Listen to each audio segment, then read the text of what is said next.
Hi, I'm Sebastian Stodolak, and this is Through Bastiat's Eye.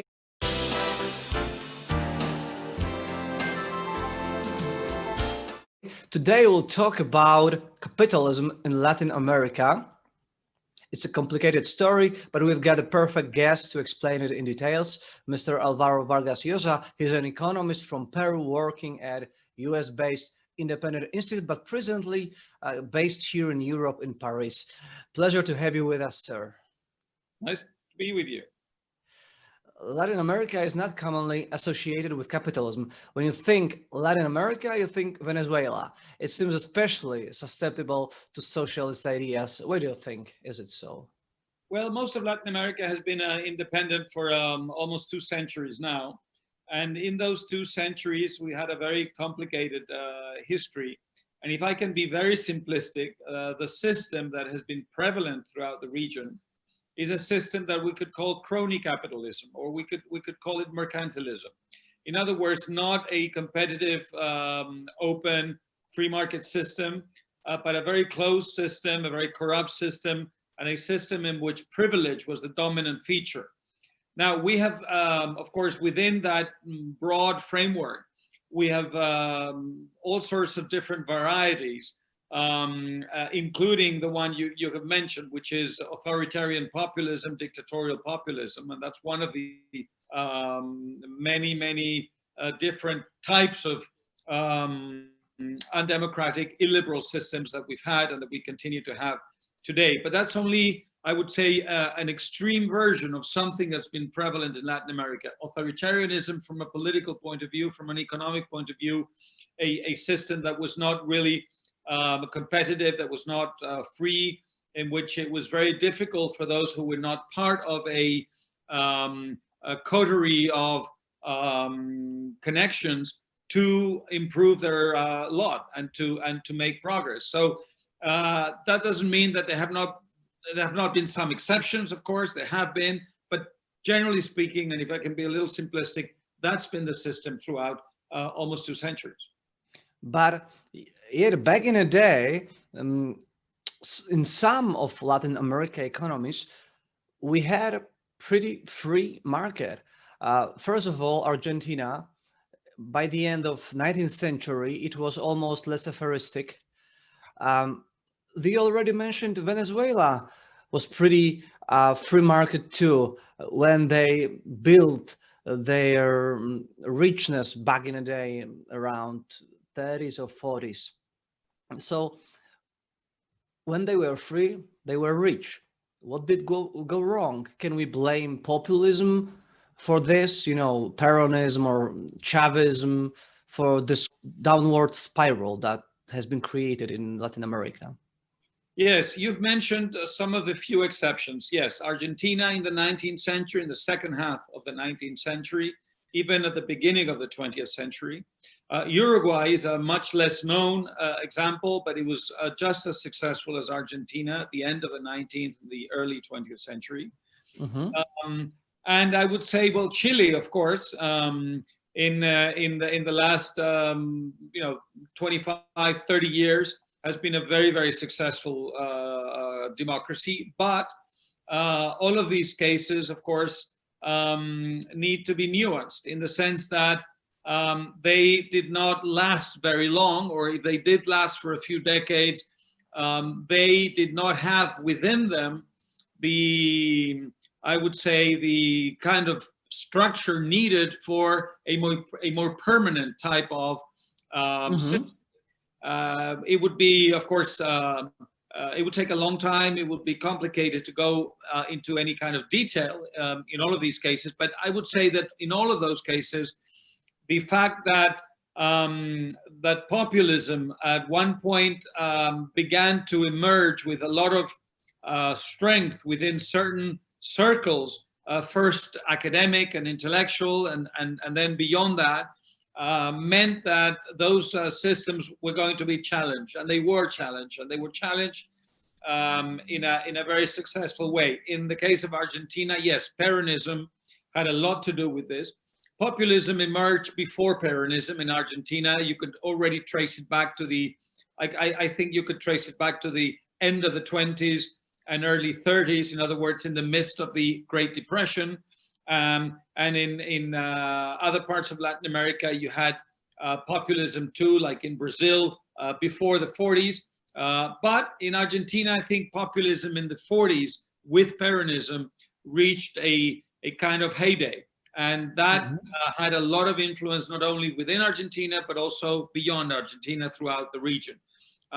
In Chile, more recently, in the early 21st century, we've seen the emergence of a very ideological left, a very committed left, and I would say a descent into populism among some of the thinking classes, so to speak, mostly academic circles and political circles. And then that has spread throughout some parts of society, which means that today, despite Chile being by far the most successful country in the region, its success, or the reasons and causes of its success, are being questioned very frontally. And we are in the process now in Latin America of, I think, seeing Chile slowly and gradually move away from the system we've had. What kind of system they're going to adopt in the near future, we don't know. That's an open question, and it may not be as bad as some people fear, but clearly they're moving gradually away from what they had. Well, when we think of the type of economic structure that the specific society supports or implements, we think also about cultural conditions or some cultural heritage. So isn't there something peculiar about Latin American societies that makes them support interventionists or socialist ideas that are, you know, damaging their own well-being, but anyway, they support it? Something in the culture.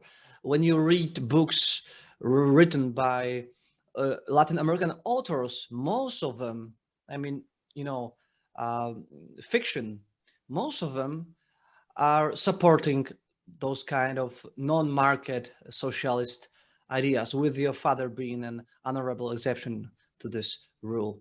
So why is there something cultural also, or is this over-interpretation from my side? I think there's always a mixture of the institutional and the cultural.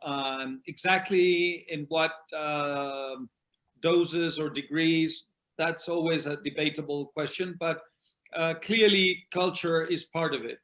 Remember, Latin America comes from a very old history of interventionism, authoritarianism, and privilege. First, there were 3 centuries of colonial rule by Spain.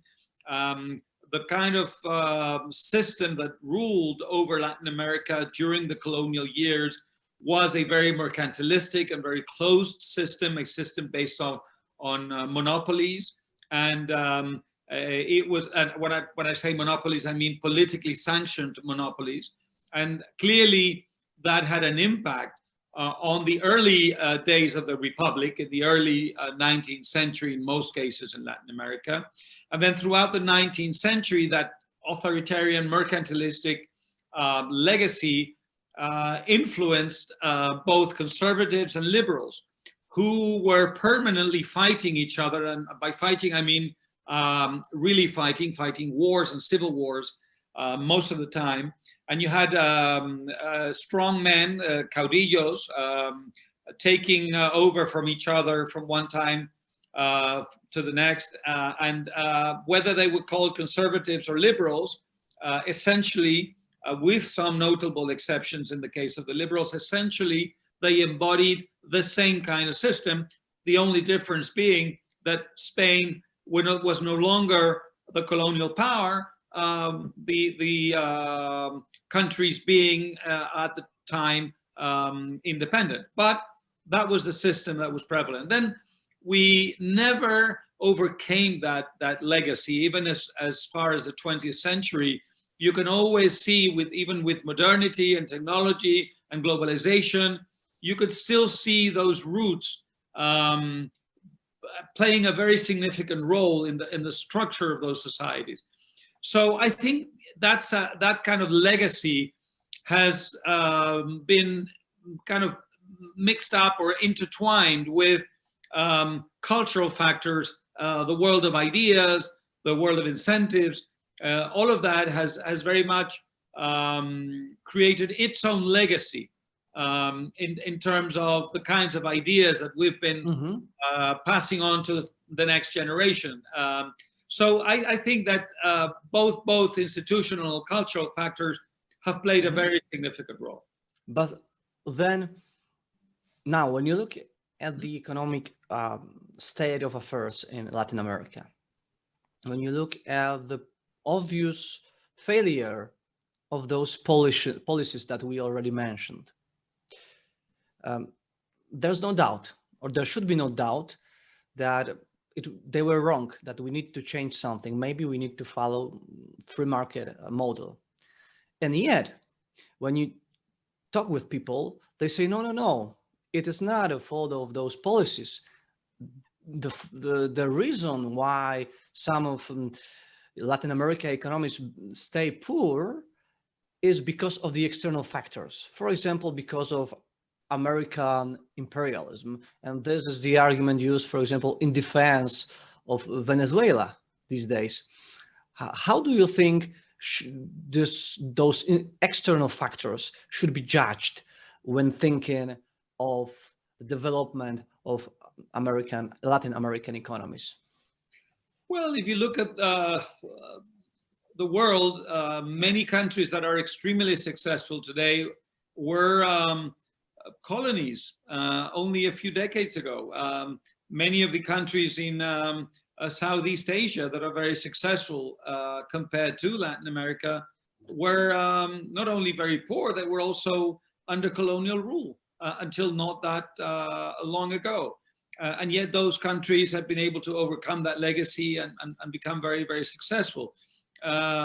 Many countries that we associate with successful capitalism today were defeated in very, very traumatic wars in the past, and that was not an issue. So external factors, I don't mean by any means to, of course, disregard or rule out the influence they may have for a while in the structures of any society. But clearly there's a number of examples around the world that prove that you can easily overcome that if you have the right kind of ideas and you have the right kind of policies. So that's not an excuse. In the case of Latin America, yes, there's a history of imperialism and colonialism, but again, that did not impede Argentina from being a very successful country at the end of the 19th century, or Venezuela from being a very successful country in the 1950s, or Chile being a very successful country in the last quarter century. So those factors, I think, need to be put in perspective. I think that one of the reasons why many people associate the failure of Latin America with those external factors, or sometimes even with domestic capitalism, they tend to blame domestic capitalism for their failures. This has a lot to do with the kind of system we've had. We've had crony capitalism. We've had a system in which, with some exceptions, obviously Cuba and increasingly Venezuela, but we've had systems in which, yes, there was private property. Yes, most of the means of production were in the hands of private entrepreneurs and not of the state. And yet the state was the entity that decided who won and who lost. It was not only determining winners and losers, it was also constantly changing its preferences so that for reasons of corruption or whatever, if you were a winner today, you became a loser tomorrow simply because the state determined that was so. So this system, which was again based on private property, but extremely closed and uncompetitive and illiberal, has been associated by many people, particularly intellectuals, with the failure of capitalism. when in the end it is the failure of mercantilism, it's the failure of authoritarianism, it's the failure of privilege, and not of a bottom-up, free, open, competitive system. That's So it's kind of an intellectual or cognitive mistake. sorry. It's kind of a cognitive mistake, intellectual mistake. But those mistakes are incredibly important, because that's the beginning of everything. If you get that wrong, everything that flows and stems from it is going to go wrong, including the policies that those ideas are going to eventually influence. Don't you count into the group of successful Latin American countries your own country, Peru? Your own country has been experiencing some remarkable growth rates in recent years. Isn't it a success too? Yes, to some extent that's true. Peru experienced in the last few decades, I would say the benefits, it reaped the benefits of a more open, competitive and global system, and that attracted a lot of capital investment, both domestic and foreign. And that has, in and of itself, that is an improvement. But we've also had improvements in other areas. I would say the fact that in academia and in intellectual circles, some of the ideas of freedom have begun to take root is also a sign of progress. However, Peru did not go far enough in its reforms. It didn't go far enough in those areas that I think are absolutely crucial in order to guarantee a more permanent kind of success. And I talk about institutional factors. And the fact that that is so has meant that there's a certain fragility to Peru's success that we're now beginning to understand. We're going through a very difficult period now, a lot of political instability. The political parties are all bending towards populism. They're all extremely corrupt and extremely fragile and not representative of society. And we have a civil society that is still trying to find its form. It's there. It is much more successful when it needs to confront a danger than when it needs to construct and to build institutions. So I would say the case of Peru is only halfway a good example. But yes, some of the things that needed to be done were done, and I think that again is proof that you can overcome a populist statist legacy if you set your mind to it. But it's also a reminder that you need to base it on very strong and solid foundations if you want it to last. So now we have pandemic and some things change fundamentally. For example, we have, at least we can call it a freezing period in globalization. Some predict that we will have some kind of a slowdown in globalization. We already are witnessing slowdown in global trade. So basically globalization was this motor or the major factor behind countries, emerging countries being able to develop fast, with China being the most outstanding example of that. So how do you predict the future of Latin America? What kind of an impact will pandemic have on Latin America economy's growth? I'm not worried about the immediate consequences of the pandemic. I am more worried about, in purely economic terms, I am much more worried about the effects it may have in the climate of ideas. Why do I say that? Because if Latin America had the right kinds of institutions and the right kind of system, the effects of the pandemic would last 1 year, 2 years, and then we would overcome them. The problem is that the pandemic has created a climate of ideas that can be, I would say, deleterious, poisonous for the cause of freedom. Many people think that the pandemic or the failure of the state in confronting the pandemic successfully is not the responsibility of the state, but of responsibility of capitalism, in the sense that capitalism prevented the state from having the tools it needed to confront the pandemic successfully. And if you believe that, then what you're going to do, obviously, is you're going to strengthen a system that is, well, that I have described before, that is very close and that is very authoritarian and very vertical. So I think that the effects of the pandemic in the climate of ideas are to be feared even more than the short-term economic effects, because the short-term economic effects, if we had the right ideas, would be exactly that, short-term. If we were to imagine a scenario in which we'll have positive developments in the context of ideas you just described, would this positive development come from bottom up, or maybe it should be somehow induced by so-called international institutions like International Monetary Fund? I read a lot of stories in which International Monetary Fund played a role of the villain in the context of Latin America. For example, when they were advising in some countries in times of crisis what to do, they were advising to raise taxes and cut spending at the same time.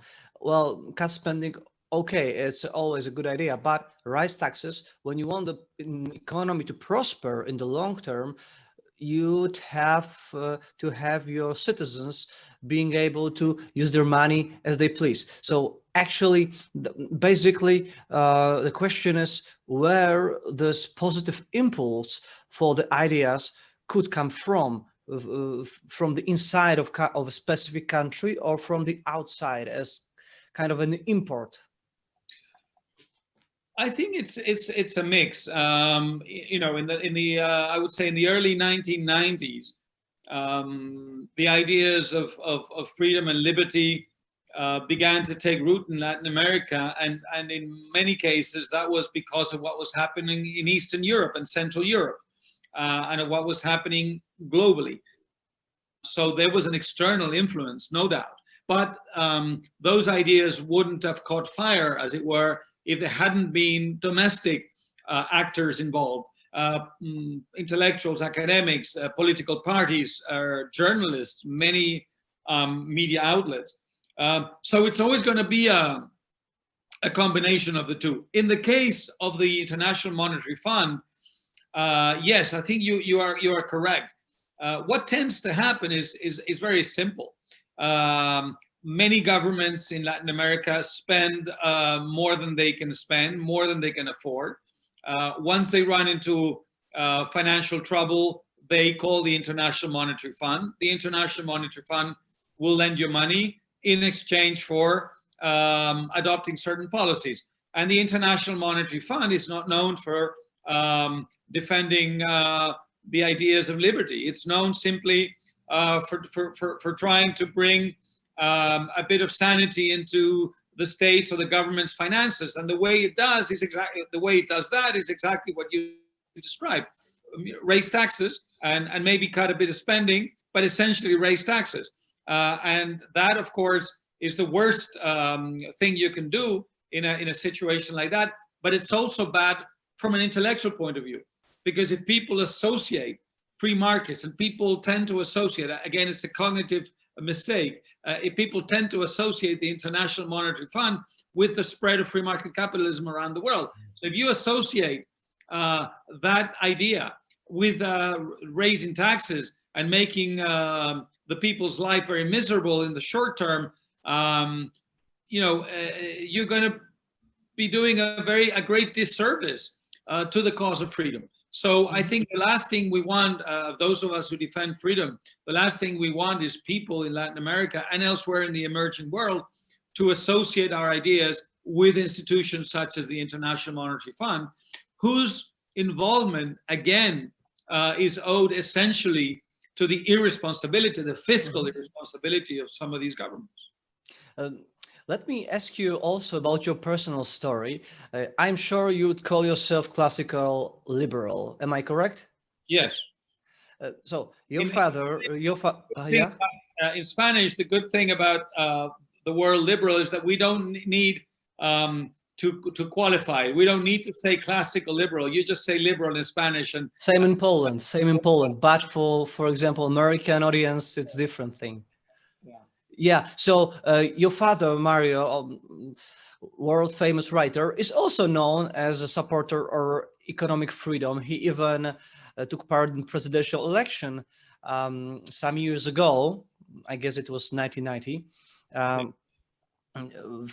Presenting or with those ideas in mind.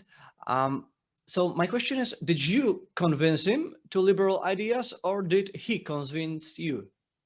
Well, it's an interesting process. You probably know he was a socialist for many years, and he gradually evolved into, well, I wouldn't say he went straight from socialism to liberalism. It was an evolution. He went from socialism to being a Democrat, not a Democrat in the sense of the Democratic Party in the US. I mean, a Democrat, somebody who defended democracy. And then he went on to adopt the ideas of freedom after he read people like Hayek and people like Revel and people like Mises, of course, and even some liberals in the Spanish-speaking world. I think that was more of an evolution. In my case, I didn't go through a socialist spirit, although I did go through a rebellious period. And I worked for at a very, very early age, I worked for a liberal newspaper. And because I had this very rebellious nature, I used to write editorials that ran against the editorial line of the paper. And so you will find some articles at a very early age, in my case, that went against some of the ideas that I espouse today. But generally speaking, I was a liberal from a very early age. I would say we both, in the late 80s, we both adopted the ideas of freedom almost simultaneously. We were very influenced at the time by Margaret Thatcher. We both spent some time in England. In my case, I went to school for a few years in England, and I did my university in England. And he lived in England for a while. And so we both had the chance to witness Margaret Thatcher's reforms from London, and that was, I think, a transformative experience in terms of our ideas. So I think it was simply because of his slow evolution and the age difference, it was almost a simultaneous affair, and we both became very passionate about this in the second half of the 80s, and from then on, I think we've been feeding each other with these ideas and going through a learning process together. Having said that, I think he has been a much stronger influence on me, of course, than I have been on him, because even though his liberal ideas came to him kind of late in the game, as it were, or at least later than in my case, he was already in many ways a libertarian before he knew it.